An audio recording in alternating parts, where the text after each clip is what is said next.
Oral arguments are underway at Maryland's Supreme Court to determine Adnan Syed's freedom. He was released last year after spending more than 20 years in prison for the killing of his ex-girlfriend, Hae-Min Lee. She was found strangled to death and buried in a makeshift grave in 1999. Syed was convicted of her murder in 2000, but over a year ago, the state attorney's office moved to vacate the conviction, citing new DNA evidence. Since then, Lee's brother argues that the family didn't get enough notice to attend the hearing, and a court reinstated Syed's conviction earlier this year.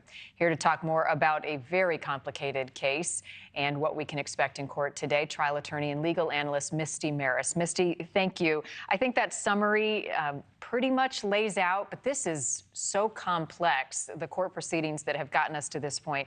Take us back to why, in the first place, the judge vacated Syed's murder conviction last year.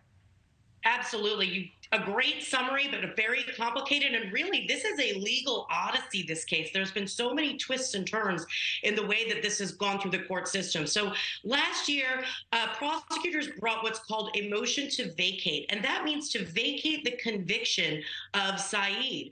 Evidence was heard by the judge that during the initial trial, evidence that would have been favorable to Syed was not presented. That's called exculpatory evidence.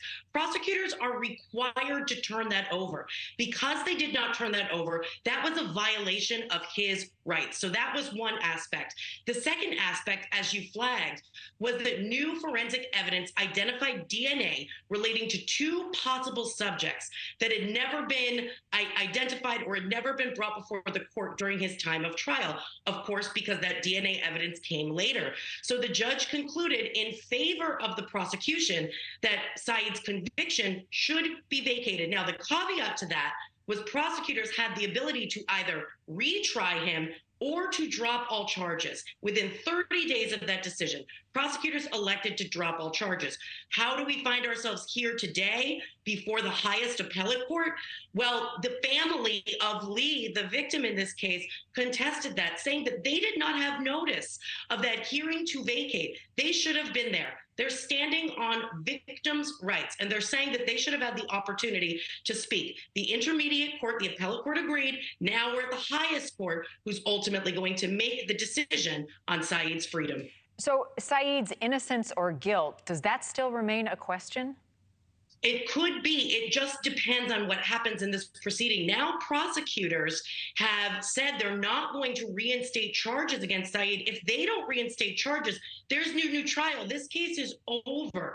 But the high court could send this back to the original court and say, you have to hold this exoneration hearing again. In fact, that's one of the primary arguments of the prosecutors, that even if this case were to go back to the original court and there were to be notice to the family, would that change the outcome, since prosecutors have decided not to retry the case? So it's really in legal flux as far as whether or not there could be a new trial, whether or not the prosecutors could again decline to bring charges, or whether or not he'll be sent back to jail in the interim while these decisions are being while the decisions are being made at the highest level of the court. So we don't know if he'll go back to prison. What is Syed telling the court? He's saying that he's innocent. He's proclaimed innocent since the beginning, and his advocates and attorneys are saying that he served such a long time in prison as an innocent man.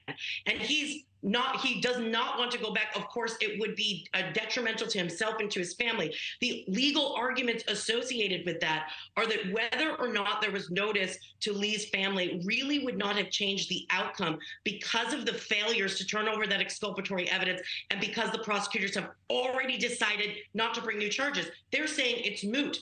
Now, on the other side, the victims are saying that they should have the opportunity to speak, that it is a gross violations of victims' rights.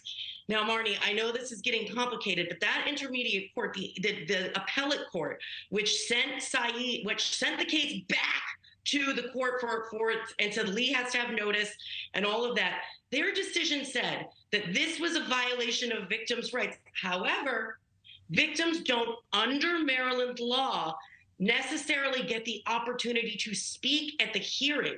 So that argument that even if notice was given, even if Lee was able to attend not via Zoom and able to advocate, Would that move the needle if prosecutors already decided to not prosecute Syed moving forward? So very, very complicated from a legal standpoint. Thank you for watching. Go to newsnationnow.com to find NewsNation on your television provider. And don't forget to click the red subscribe button below to get more of NewsNation's fact-driven, unbiased coverage.